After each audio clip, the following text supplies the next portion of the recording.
we were sitting in the car, it must have been cold.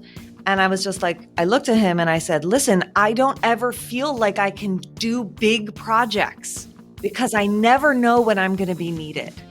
This is Rebel Therapist, a podcast for entrepreneurs who are trained as therapists and who want to level up their businesses, make a bigger impact, feel fulfilled, and be very well paid. I'm your host, Annie Schusler. It's really fucking hard to be a mother entrepreneur with young kids, especially if you're the default or primary parent. My guest this week has a robust business and she makes good money, and she's got 2 young kids. She realized last year that she was afraid to take on big work projects because as the primary parent, she didn't consistently have the capacity she'd need to carry them through. She and her husband decided to switch roles. In this conversation, she talks about what's changed since they made that switch. We also talk about how we each figure out the complicated and ever-changing terrain of co-parenting and doing life with our spouses. Meet Claire Pelletreau. She's a Facebook and Instagram ads expert and conversion optimization expert.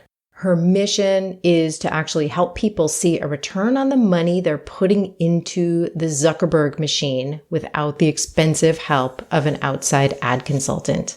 Claire is also the host of the Get Paid podcast, where she asks her guests everything about their businesses, including how much they charge and how much they earn. And I was a guest in May of 2022. She is also my coach. Welcome, Claire. Hello, hello. I'm so excited to be here. I'm so excited. Okay, let's start with what are your pronouns and how do you get paid? Okay, so my pronouns are she, her, hers, and I get paid in 2 ways primarily. One is with a self-study course about how to run your own Facebook and Instagram ads. And the other is how we know each other more intimately, which is a group coaching program called Get Paid Marketing. And that's where we really dive deep into not just the ad part of, paid marketing, but also what people see after the ad. So really everything from, emails to sales pages to the opt-in page itself. And so we're really working very closely with our clients on helping them get paid from paid marketing. Yes. Conversion, actually turning people who are a good fit into clients. Yes. So Claire is my coach. And if you're at the point later in your business where you're actually hitting a point where ads are going to be a really good idea for you, like I always tell my clients, go to Claire. So yes, 100%. So which of those offers is bringing in more income at this point? Oh, well, 100% Get Paid Marketing. Really? I mean, the price point alone makes it so that is like almost by default how it is. It's like a $15K investment, whereas the self-study course is $2K or $2,500, depending on where in a launch or in a funnel you get in. But we primarily sell it for $2,000. So yeah, that means I'd have to make 8 sales for every person who joins Get Paid Marketing. And while we do make those sales regularly, like throughout the year, and we just do GPM during launches, yeah, it's still just like the sheer number, you only take a few people to get to like 100K, not a few, but yeah, it's a very different numbers game. It's so cool. And I was in your first round of GPM, and I think you told me I might have been the first sign up or something like that. I think you were. I believe you were the first application and the first person. Yeah, because I think you just joined right away as soon as we got off the phone. So thank you for betting on me in the beginning, because that was such a brand new offer and we didn't even really know what it was going to be. But it's just been so much fun to run. It's really it took me a long time to find that thing, but I feel like I really found the thing that I love doing. Yeah, and now I feel like I get to see you just getting so much more and more and more confident.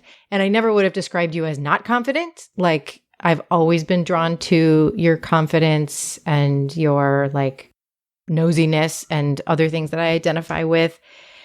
And like, I've just seen in the last, so this is, I've done it twice. I've done GPM twice. And yeah, from the inside, do you feel like you've been getting way more confident in the offer? Oh, yes, 100%. I mean, I'm still someone, and I'm not really proud of this. I'm still someone who gets the validation from external sources. So it's, and usually it's like really the hard numbers that I see. So like when you showed me a screenshot of the downloads of your podcast once you started these really simple ads, it was just like, I get like hit with this. It's there's dopamine right there, but it is kind of cool. And this hasn't happened yet, Annie, actually, that I know that this episode is reaching some people directly because of the work we did together. I have never had that experience. Like, because I mean, I know that my clients' podcasts get in front of way more people, they get into more ears, right? But I've never thought of it that way. Like, it feels so direct. Yes, someone's listening to you right now because of the ads that you helped me create to bring people to the podcast. That's pretty cool. That's fun and meta or whatever. Yeah. So we might get to talk, I think we'll get to talk more about money. I love talking about money on this podcast. And so it's funny that we're mostly going to be actually talking about parenting in this episode. And I created this podcast back in 2017, partly inspired by the Get Paid podcast. Oh, really? Absolutely. And being able to ask people really nosy questions about like how much it used to be just therapists in private practice. And I would ask, how much do you charge? And a lot of therapists would say, like, I'm not sure if I'm going to be on your show or not because you ask that question. And then they would like talk to their colleagues about, should I do it or should I not do it? And it was a big deal. And yeah, that's cool. Look at you. Yeah. And that was absolutely inspired by you, that you always ask people like, how do you get paid? You usually ask like, how much are you making and all of that. So, but I want to ask you about parenting, because this thing happened where you wrote an email to us in GPM at one point saying, unfortunately, we have to cancel this particular live training and that one of your kids had gotten sick. And then you wrote this little note where you said, normally this kind of thing doesn't affect my work schedule because I'm not the primary parent. Ask me about this sometime. My husband and I changed roles in mid 2022 and it's been amazing. And I was like, I want to ask you about that. So then I reached right out and said, like, when can we do a podcast episode about this? And now it's been probably a year since you made that switch. Mm-hmm. So I want to know, and part of what I said to you about why you should come talk about it on this podcast was, I was like, I'm queer and I don't have like a typical way of looking at parenting. I promise this won't be a boring conversation. And you were like, oh, okay. But what does primary parent mean to you when you say you're not the primary parent anymore? What does that mean?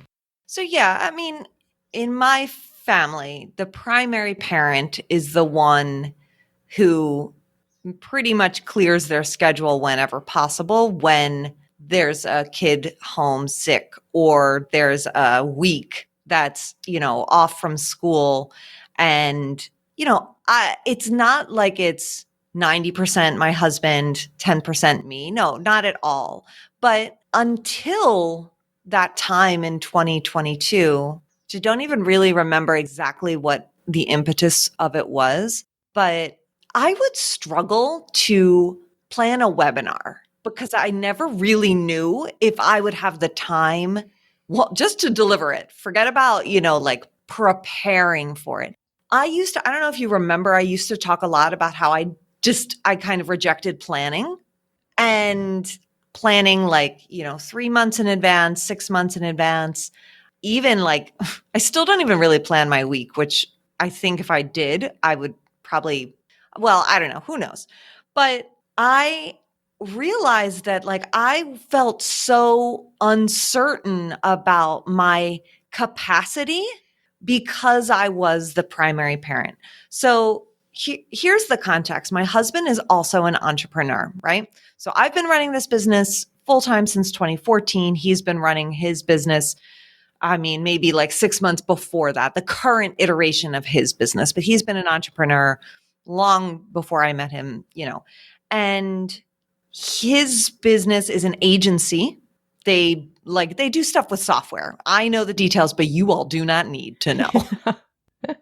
And starting in like 2018, I want to say, he kind of learned how to clockwork his business. And I use that expression because he literally learned it from like the Michael Michalowicz. Yes, exactly. Method. And then, oh my gosh, I've completely blanked on her name.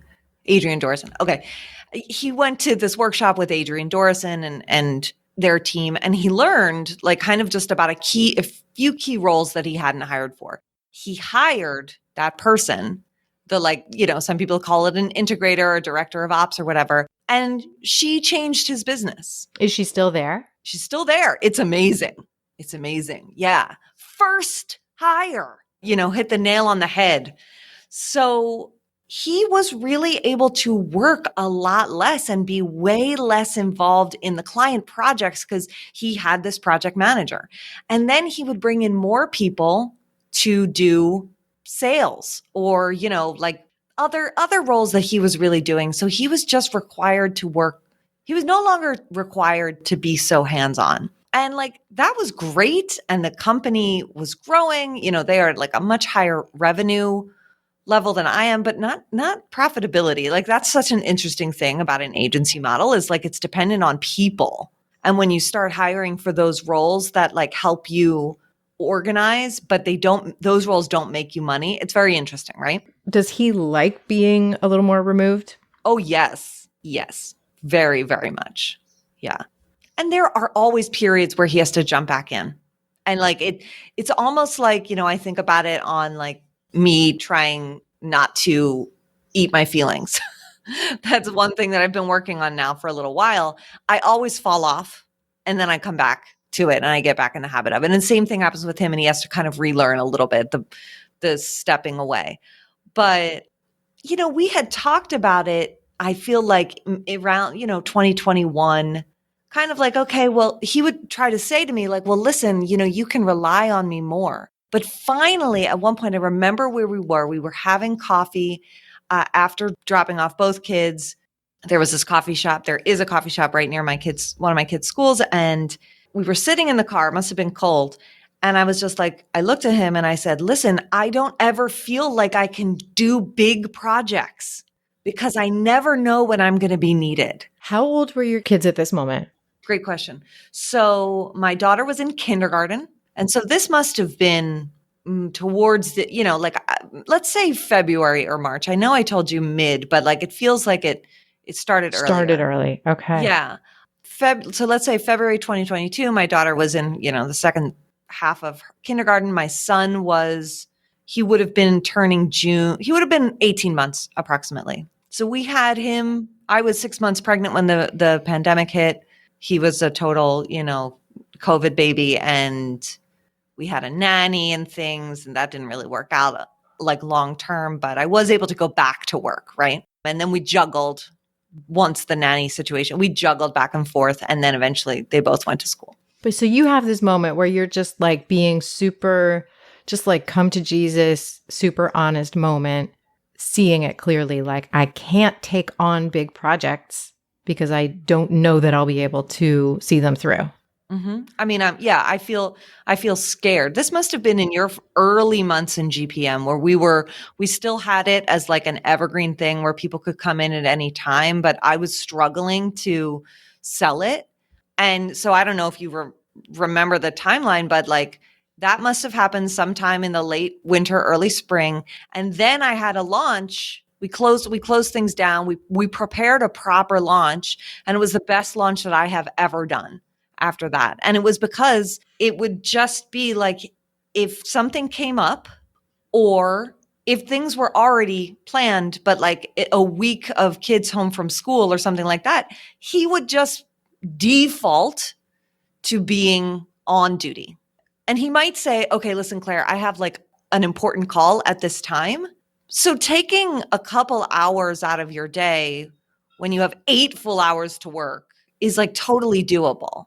But when you're trying to work during naps, when you have a sick kid at home, or, just like you're sick yourself, or, it was so difficult. And he really got it. But there was a period of time, it's like this was possible because of something that happened 4 years before, which I think is also important. And it's probably the step that everyone can take, and not, if they can't stop being the default parent. You know how right now, and there has been now for a while on social media, a lot of content about the emotional labor of moms. Yes. Well, we got to the heart of that conflict when my daughter was almost 2. So we were on vacation. It was like not a vacation, it was like a really long trip. We had gone to visit my husband's family, which is overseas. And it all came out that like I resented him a ton. We got back from that trip and we did two lists of the things we were responsible for. And his mind was blown Oh my gosh. when he saw. That's reminding me of a time of rage in my own life and now things are completely flipped, by the way. So I would have no feelings of this, or no right to have these feelings anymore. I am not the default parent anymore. But I got really enraged because I had to increase my work a lot when I only had one kid at the time, was like 4 years old, and I had to really increase and go to full time. And then we made an arrangement that my partner would stay home and be like a stay-at-home parent. And I had been the one doing like all the chores and probably half of the be with the kid stuff. And so then we sat down together and we went through and made a list of like, so if you were to stay home, like all these chores, you would take them over, and we were writing down all the stuff like vacuuming, like, things you don't usually write down, meal planning, all of it. And then when we actually went to make this change, a lot of that stuff was not getting done. And I was very enraged because I was like, I've been carrying all of this and now you're not doing all of this. And they were just realizing like, this isn't the way my brain works. This isn't the stuff that really, I don't actually care about this stuff very much. So we really had to like fight it out and figure out like, how are we going to make this work? Yeah. So that list is intense. It was intense. And guess what? I tried to do that again, I don't know, maybe 6 or 8 months after my son was born. And I lost that one in a big way. I would lose it so bad right now. Yeah. So he really got it when you went through that list together. What do you think made that possible for him? Is that just who he is, or like what made it possible for him to really see it? Well, we weren't really having sex very much. And that was like his main complaint. And he was the one who came up with this word resentment. And I was like, it's not that. It's not that. I'm just tired or whatever. And it was completely that.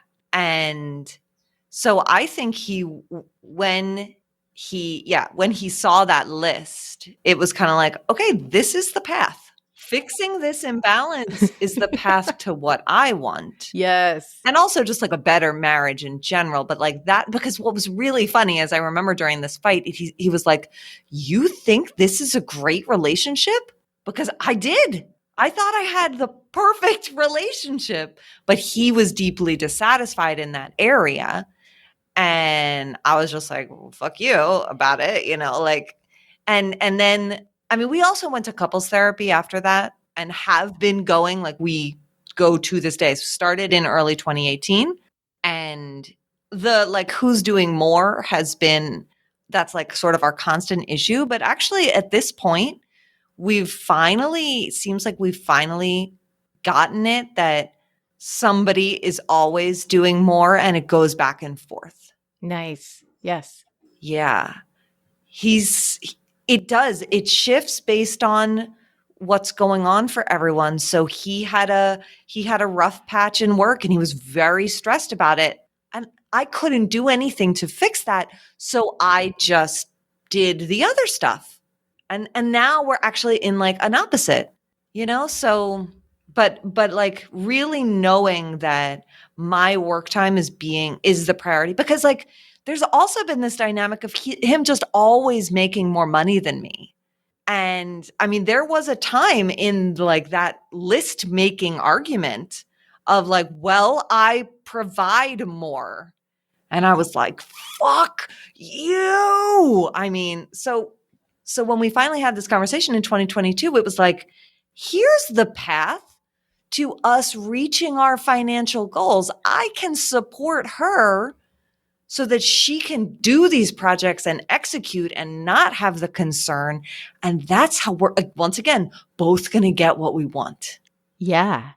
I mean, does he still make more money in terms of like what comes in to your Just a family? little bit, I would say, at this point, because like one of the things was like we just wanted to increase my contribution to the family.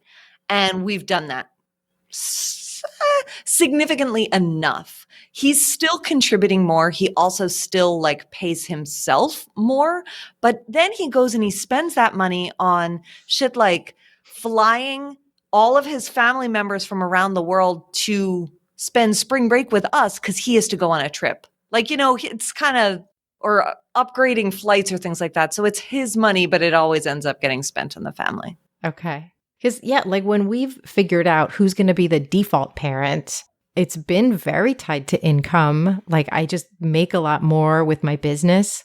And I think that's makes sense in a certain way, but it's weird in another way, because just because my work makes more money doesn't mean it's more important. Well, does your partner have the capacity to earn more? I mean, probably everybody does in some way, but not like easily. Not like they make neon signs for a living. And, there's just like, especially as a one-person shop, there's a real ceiling on that. And it's really cool and important work, but there's a ceiling on it. Yeah. Okay, I see.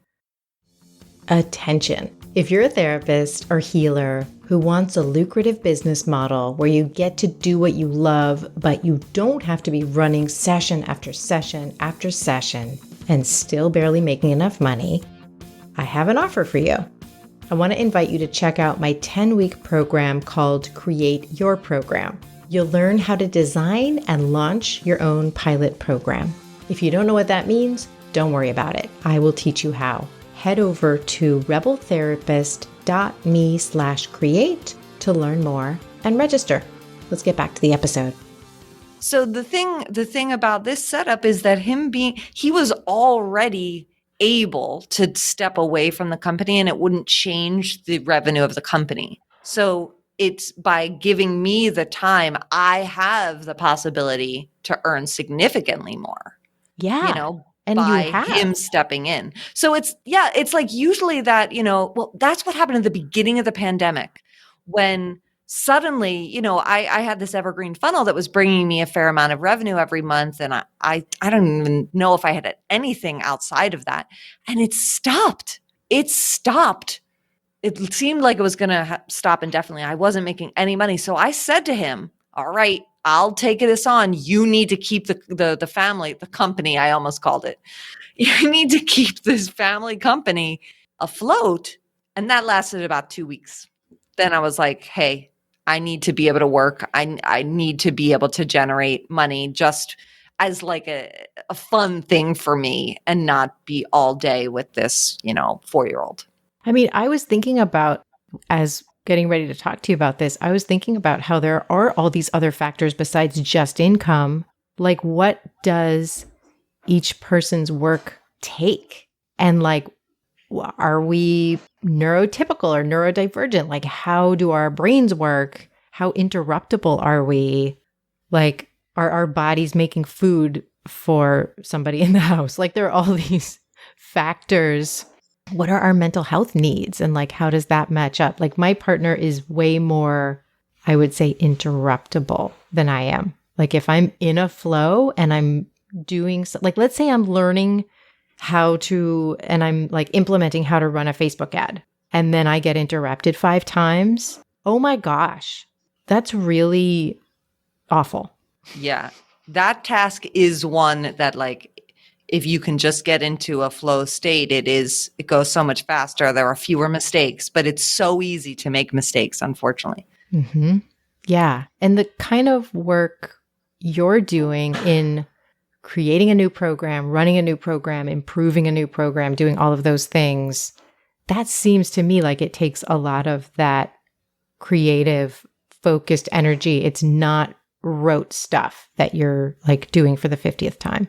Oh, absolutely. Absolutely. Sometimes, yeah, sometimes I wish I had more tasks that were just kind of like, oh, I just need to follow these check boxes, because I could do more of those in, like sometimes you have 45 minutes before a call or something. There's no way I'm going to start creating something big. But yeah, that's a great point. Another thing is my husband can work in the evenings. I mean, he like actually can focus. For I am done after like 5, and that's late for me. I am done. So every time I say, okay, well, I'm just going to work after the kids are in bed, it never happens. So I've stopped expecting it of me. So yeah, he could and does spend most of the day with a sick kid or kids who are home or whatever, and then get stuff done, that the important tasks, in the evening or late at night. Yeah, I can't do that either. Yeah. And your work, I'm assuming some of it is probably flexible, like when you're writing something or you're creating something, but a lot of it isn't, right? Like a lot of it you need to be in a certain place at a certain time. Not a ton of it anymore. Well, I guess you know what? It's like when we're in a podcast sprint, if you will, where we're batching. Yeah, no, that those weeks are like absolutely cannot be touched, because one kind of throws off. Oh, I remember when my husband was, this was the week that I sent you. Oh, no, no, no, sorry. It happened like 3 times in 1 month where my husband had to travel and I had a sick kid. And I got sick. And that entire week I had podcast episodes scheduled to be batched. I canceled every single one of them because I was really sick. And I think we just had a gaping hole on the podcast for a while because it was so hard to catch up. So yeah, I think some weeks you're absolutely right. It's like there's a lot of flexibility. Others, it's no. Mm-hmm. And does your husband work from home too? He can, but he chooses not to. He has an office at a co-working space. He likes to leave the house. That co-working space is also very close to our kids' schools, and so he actually also does more drop off and pick up than I do because he wants to be going there. Mm-hmm. Okay, so he can do that like as part of leaving the house, drop off the kids, go to the co-working space. Are there any hard parts of this? Like, are there any hard parts of like when you think about your role, your like quote unquote role as mother? Is there any like guilt or expectations or kind of cultural bullshit that just works its way in and like tortures you ever? Yes, 100%. If I'm having a non-productive day and he's taken the day to be with one or both kids, I mean, that's like the worst. And I'm just scrolling on TikTok or whatever. But yes, even like whenever, okay, we just got an email that my daughter's school is going to be closed early tomorrow. She goes to a public school, Philadelphia. We're in like kind of a heat wave. So they need to send the kids home before it gets too hot in the building. And, my initial thing is like, okay, I'm going to go to my calendar and see, do I have anything tomorrow? And the fact that I'm pretty sure I don't have anything that's not early in the morning. I'm going to be like, okay, hey, I'll cover it. It's just my instinct because I don't have anything. If I had, a bunch of podcast interviews or coaching calls or sales calls or something like that, then I'd be like, yeah, sorry, honey. What can you rearrange? But it's still my instinct to do that.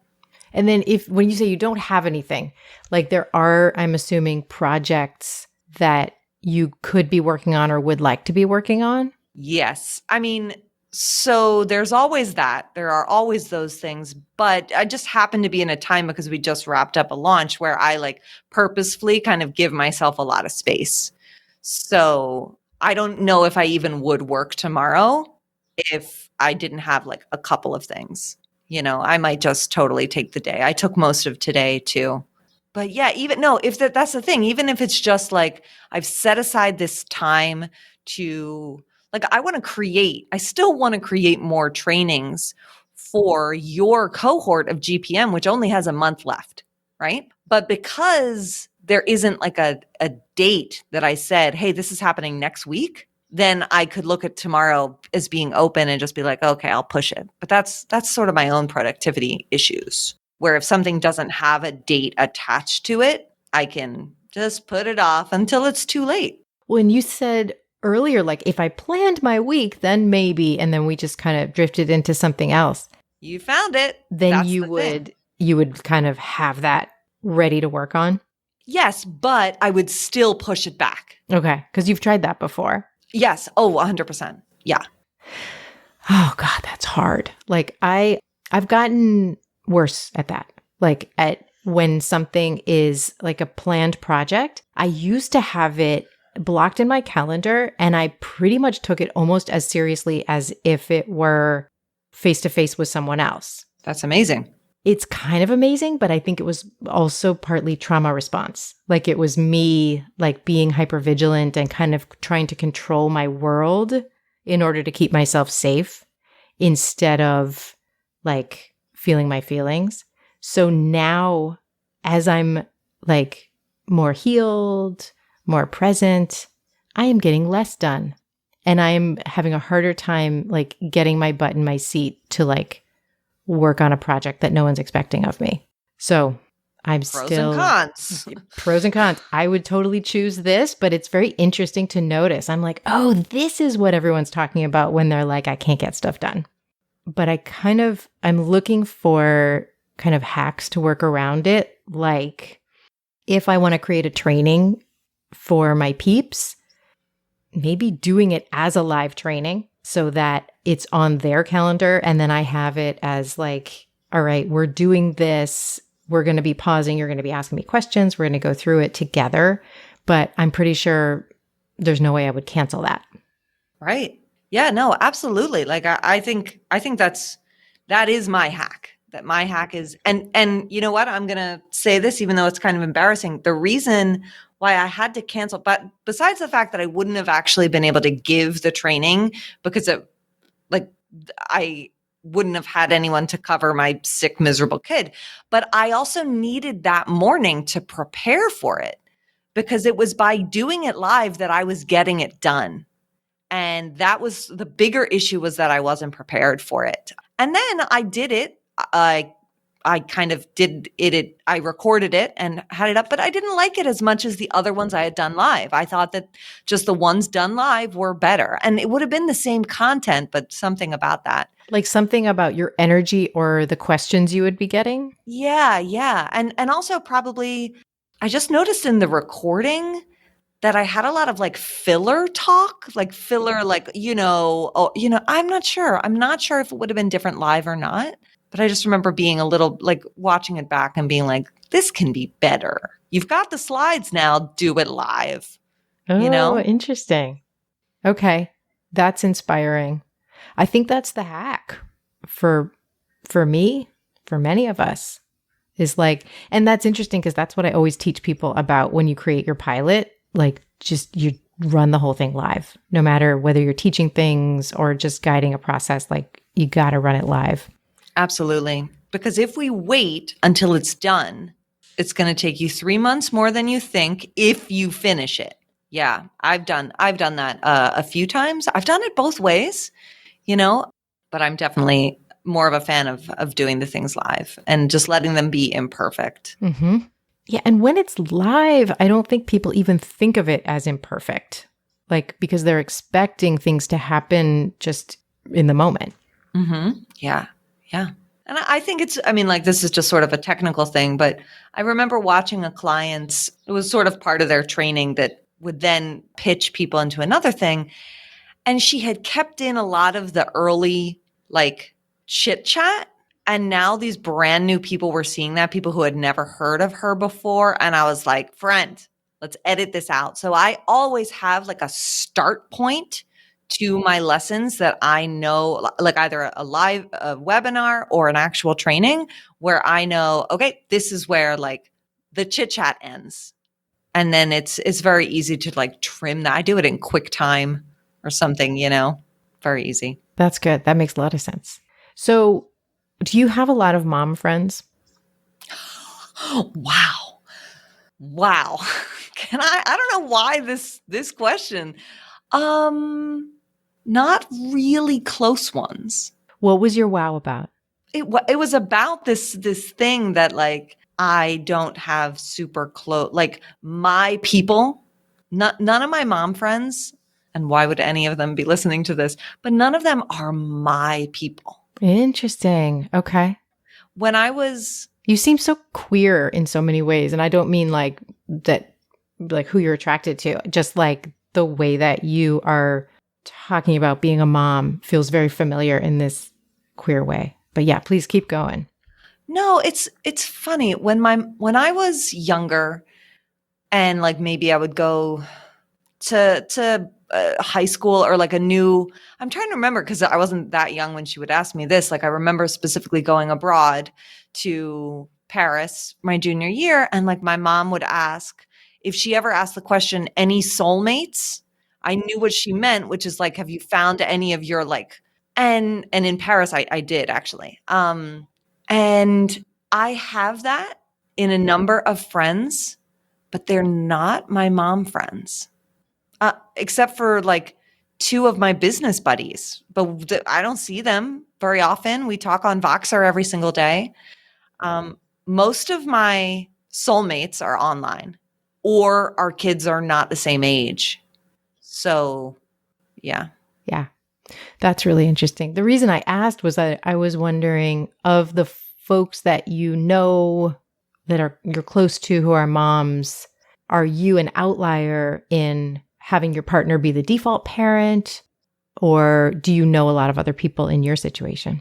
So I'm the outlier in so many ways, which might be, the thing. Yes, I am definitely not. My situation is different, and none of my friends have like low life, deadbeat partners, Yeah, at all. But they are taken for granted, They also sort of believe what the patriarchy has fed to them. I remember do you remember when I went to Paris for like a long weekend? Yeah, I think so. Because I remember writing, I love it when I get to see you doing fancy things or something. Oh, yeah, yes. yeah. I love that. And I told people, and they were like, what?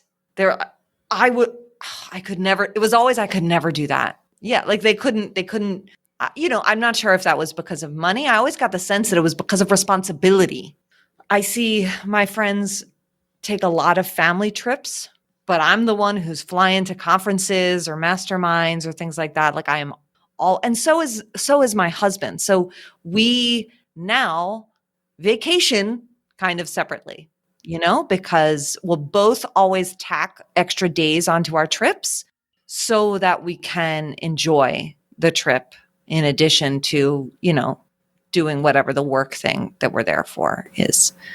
And people are blown away by that. Like, it's not always crazy when my husband goes on a trip, but when I'm on a trip. Right. Yeah. Yeah. It's different. You're getting a different reaction. Do you feel like there's a little bit of, well, that must be nice kind of energy? Yeah. Actually, I have that from a family member mm-hmm. who will remain nameless. Mm-hmm. But yes. And not from my friends.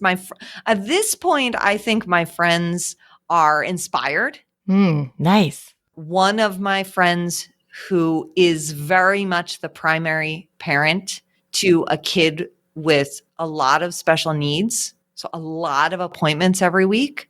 I encouraged her to leave her job after they won a settlement. And I think she would have, but I don't think she would have done it so quickly without, I mean, I don't know, maybe I'm just like taking credit where it's not due, but I was so excited for her. We talked about other ways that, she could freelance to supplement the income that she was a little uncomfortable losing. But so I don't get as much of the it must be nice, but I've gotten it enough where it has had an impact. Yeah. It's had an impact to make you feel guilty or to make you not share as much with people? Like, what's the impact for you? The impact is actually, there's no real way to explain this. This is my mother who's almost 80. And we basically had a conversation where I was like, I'm not interested in your thoughts. Actually, I didn't say that. I said, you clearly have a lot of thoughts about this. And it turns out that she was afraid for my marriage. She thought we were taking all these trips like to get away from each other or something. It's really interesting. She also, at my recommendation, started seeing a therapist because she also has other very stressful things. And, I was like, that's amazing. You were amazing, And so, but it definitely had me thinking about like other trips that I'd wanted to take, or when I tell her where, that, oh yeah, I'm going away again in July, like what's she going to think? But gotta live my life. Yeah. And if we think about like, not that everything has to be for the kids, not at all. And if I think about like, I happen to have 2 boys. And if I think about like, what do I want them to see in terms of what a person, a parent, a mother, a non-binary parent, anybody gets to do with their life and like what that gets to look like? I want them to see me making the kind of choices I want them and their partners to get to make. I don't want them to see me like resentful or sacrificing or kind of living somebody else's story. Mm-hmm. Yeah, totally. It's funny. The joke already at home is like that I don't cook. It's that, dad's the one. Yeah. And it's true. It's not really a joke, but it's like, I love that my 7-year-old like already sees it and there's no like assumption. And there's no shame. It's just one more skill. Yeah, totally. I make a lot of choices that I think people still have a hard time letting go of. Like I don't prepare. We went to like a potluck thing the other day. I bought something from the store and brought it.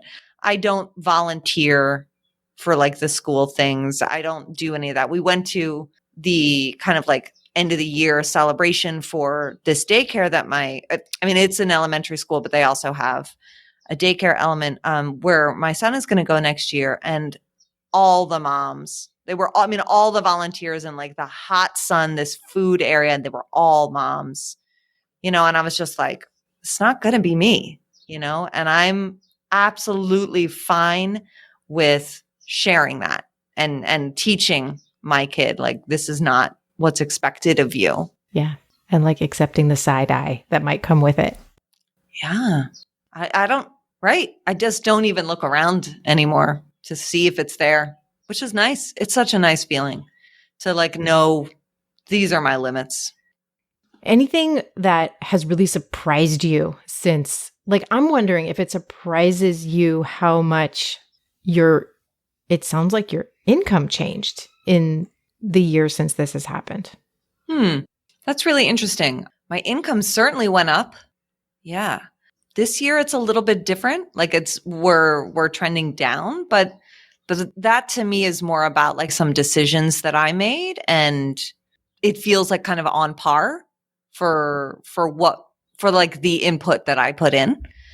But it's more about like what I view as possible, right? So I kind of knew that like the beginning of this year was going to be a chill one, and then like now I'm kind of going into more of these projects.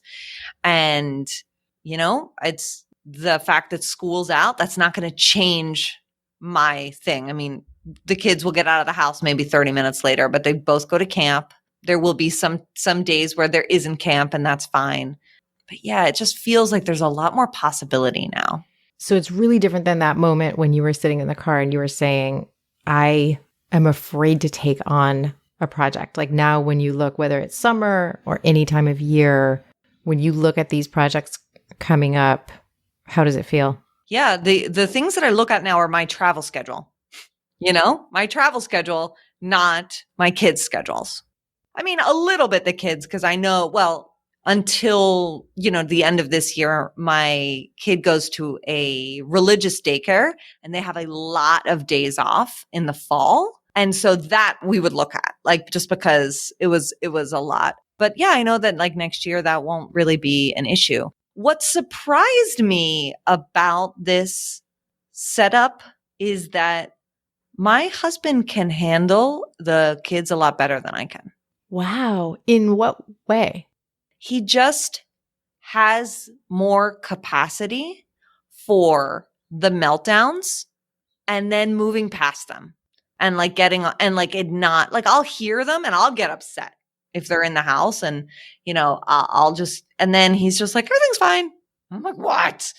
After that, everything's fine. I also know that, and this is just sort of about me traveling more than I ever have, like in the past, not ever have, but since having kids, so my husband can just handle it so much better than when he travels. I quickly become a mess. And I wish that weren't true, but I'm just kind of learning, like, let's just get the extra help. Well, yeah. And how old are your kids now? 7 and almost 3.